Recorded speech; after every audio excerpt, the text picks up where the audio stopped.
বাহিরে এত বড় ছাগল কে এনেছে? ঘটনাটা কি? আমি এনেছি, আমার ছেলে কিনেছে আমার জন্য 30 লাখ টাকা দিয়ে। আজকে অফিসের সব স্যাররা মিলে আমরা দুপুরে ছাগল মাংস দিয়ে ভাত খাবো। আর বলেন না, আমার ছেলে তো আমার জন্য 2 কোটি টাকা দিয়ে একটা অডি গাড়ি কিনেছে। আচ্ছা, আপনি তো ব্যাংক থেকে কত কোটি টাকা দিয়ে লোন নিয়েছেন, শোধ করেননি কেন? এটা আমারও ব্যাংকের মধ্যে একটা ব্যাপার। By the thing is that আমাকে তো এখনো পর্যন্ত ব্যাংক অ্যাকাউন্টই দেয়নি। ভাই আমাকে তো অ্যামাউন্টটা তো জানাবে, তারপর না আমি পে ব্যাক করবো। আমি তো পালিয়ে যাইনি, আই এম হেয়ার। আমরা কি 1000 কোটি টাকা লোন নিচ্ছি? আর ফাইনাল কথা হলো ভাই, এদেশে ছেলে যদি বাবা মায়ের জন্য কিছু করতে চায় তাহলে ছেলেকে বললেন ফোর্স যেন না দেয়। আমার বিশ্বাস আপনি বেরিয়ে আসবেন। বাদ দেন ভাই, আজকে তো অফিসে সেলস অফিসার নিয়োগের ইন্টারভিউ আছে। আমাদের বস, আমাদের সিইও, আমাদের mother of creativity, mother of productivity, mother of marketing Mumtahina madam কোথায়? ভিতরে আছে। আমাদের আগের সেলস অফিসার আমাদেরকে ছেড়ে চলে গেছে। এমপ্লয়ি হারানোর বেদনা কি আমি জানি, তাই নতুন এমপ্লয়ি নেওয়ার জন্য ইন্টারভিউ নেওয়া হচ্ছে। সবই তো অফিসের উন্নয়নের জন্য করি। এই যে নতুন coffee machine, car parking, fridge কে দিয়েছে বলেন? আমাদের কোম্পানি দিয়েছে। আপনি দেখছি 12 ফেল, ইন্টার ফেল করেও এত বড় পজিশনে জব করতে এসেছেন, মানে কি?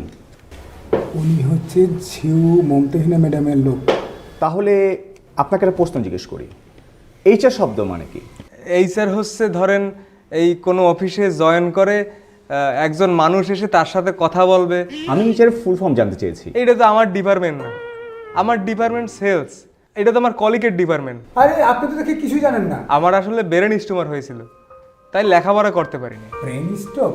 না না, ব্রেন স্টিউমার, এটা যার যার ব্রেনিটের ব্যাপার। ও আচ্ছা, বলো তো অ্যাকাউন্ট মানে কি? অ্যাকাউন্ট হচ্ছে অ্যাকাউন্টে কাজ করা। মিস্টার শরীফা, ফুল লেখা আছে, শরীফ হবে রাইট? না না, আমি আসলে শরীফা। বাহির থেকে আমাকে শরীফ মনে হলেও ভেতরে ভেতরে আমি শরীফা। আমার নাম শরীফা। এসব কাছে আনেন আপনারা, এদেরকে আমি চাকরি দিতে পারবো না। Boycott HR. আশ্চর্য, আপনি আমাকে বলছেন কেন? উনি ডিরেক্ট সিও লোক, পারলে আপনাকে বলেন। না, আপনাকে বয়কট করবো। আপাতত আমার মায়ের মতো। লান্সে অফিসাররা তো আজকে 30 লাখ টাকা দামে ছাগলের মাংস দিয়ে ভাত খাইছে, আর আমরা 3টা পরোটা, আনলিমিটেড সবজি, একটা সেদ্ধ ডিম, একটা আপেল, পেঁয়াজ, একটা কাঁচা লঙ্কা, মাত্র 300 টাকা। কেন ডাইল পাস নি তুই? আরে শেষ হয়ে গেছে, খাই নাই। ডাইলের মজার তলে যদি ভালো মতন গলে, ঠিক মতো বাইতে পারলে ভাঙা নৌকা চলে। নৌকা নৌকা ও ওই নৌকার কথা বলাতে মাথায় আসলো, জিনিসপত্রের দাম এত পরিমাণে বাড়ছে যে বলার মতো না। এইটুকু লাঞ্চ, তার দাম নাকি 300 টাকা।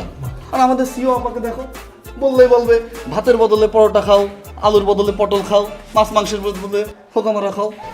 যাই হোক, সব কিছুর বিকল্প আছে, কিন্তু আপনার কিন্তু কোনো বিকল্প নেই। সোনামণি সোনামণি, বসো। নতুন নতুন বুঝছে না। এই যে শোনো, বেশি কথা বলো না, হ্যাঁ? বেশি কথা বললে আপা তোমাকে ভাতের হোটেলে নিয়ে যাবে, হাউন আঙ্কেলের ভাতের হোটেলে। কেন 3 ইঞ্চি? আচ্ছা, ভালো কথা। নৌকার কথা শুনা তোর জিনিসপত্রের দাম বাড়ার কথা মনে পড়লো। এটা শুধু উগান্ডার লোকই বুঝবে। হ্যাঁ, এটাই বাস্তব। কিরে শামীম, তুই কিছু বলছিস না? সারা দিন ফেসবুক চালাই, এত ফেসবুক চালায় কি শিখলি?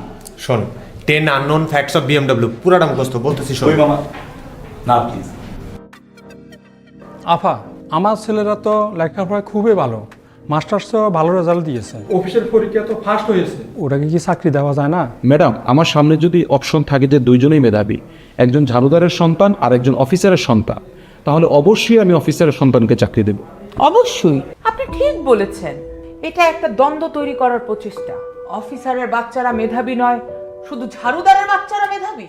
আমার মনে হয় কি জানেন, এই অফিসারের বাচ্চাদের উপর, নাতিপুতিদের উপর ওদের একটা ক্ষোভ আছে।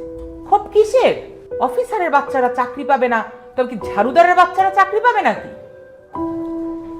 এই তুমি কে, আমি কে? ঝাড়ুদার, ঝাড়ুদার। কে বলেছে, কে বলেছে? Officer, officer. পেয়েছিলাম অধিকার, হয়ে গেলাম ঝাড়ুদার, হয়ে গেলাম ঝাড়ুদার। চেয়েছিলাম অধিকার। We want justice, we want justice, we want justice, we want justice. আচ্ছা, তোমরা নাকি মুমতাহিনা আপার বিরুদ্ধে স্লোগান দিয়েছো, তোমাদের এত সাহস হয় কি করে? তোমরা জানো না মুমতাহিনা আপা এই অফিসের জন্য কি করেছে? আমরা চাকরিতে কোনো বৈষম্য মানব না, মেধার ভিত্তিতে সবাইকে সমান অধিকার দিতে হবে। জয়ন্ত, তুমি আপার বিরুদ্ধে কথা বলছো, তার মানে তুমি নির্ঘাত শিবির। আমি জানি ও শিবিরের হিন্দু শাখা সভাপতি। তোমরা সবাই আসলে শিবির। বাকি সবাই শিবির, আমি শুধু আমার বিবির। আচ্ছা, আর গতকাল আপনি যে আমাকে দেখে বললেন আমি নাকি দুষ্টু কোকিল, আবার বলেছেন তুমি কোন শহরে মাইয়া গো লাগে উড়াধুরা। কারণ আপনার পোশাক আশাক ভালো ছিল না, আপনি আমাকে উত্তেজিত করেছেন। আজ সকালে আপনি আমাকে কি বলেছেন বলবো সবাইকে? আমি বলি, খারাপ তো কিছু বলি নাই, বলেছি নাইস অ্যান্ড অ্যাট্রাকটিভ। মুরব্বী তোমরা সবাই আমার নামে ইলিগেশন দিচ্ছ, তোমরা আসলে একটা ঝাড়ুদারের বাচ্চা, আমি সবগুলো দেখে দিব। মানিক, খুব ভয় পাইছি রে। আচ্ছা শোনো, আমি মুমতাহিনা আপার পক্ষ থেকে তোমাদেরকে একটা মেসেজ ড্রপ করতে চাই। তোমরা এইসব স্লোগান বন্ধ করো, প্রতিবাদ বন্ধ করো, তোমাদেরকে ক্ষমা করে দেওয়া হবে। তোমরা রাজি? ধন বলছো ভাইয়া, সেই হইছে। তার মানে তোমরা কথা শুনবে না, তোমরা অফিসকে অস্থিতিশীল করতে চাও। হারুন সাহেব, আপনি আপনার লোক দিয়ে এদের প্রত্যেকটাকে ধরে নিয়ে যান, নিয়ে এদেরকে খাতিরদারির ব্যবস্থা করেন।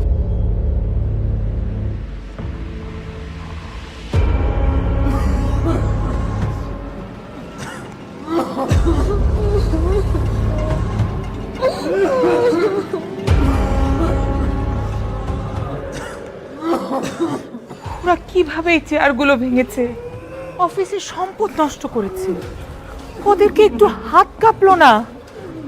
এই চেয়ারগুলো ভাঙা দেখে আমি তো সহ্য করতে পারছি না। নাটক কম করো প্রিয়। পানি লাগবে, পানি। আমাকে যেতে দিন প্লিজ, বাসায় আমার ছোট বোন একা, আমাকে যেতে দিন। কাজটা ঠিক হচ্ছে না। মুমতাহিনা ম্যাডাম ওদের উপর এভাবে অত্যাচার করতে পারে না। অফিসের কলিগ হিসাবে আমাদের প্রতিবাদ করা উচিত। এসব বইলা লাভ নেই, ধরেন এটা খান। এটা খাই না, এটা ওই জায়গা। এটা ওই জায়গার না, প্রথমে একটা ঢোক দেন, পরে একটা সার্চ দেন। সার্চ দিন ওটা কেমনে? ইন্টারনেট তো বন্ধ।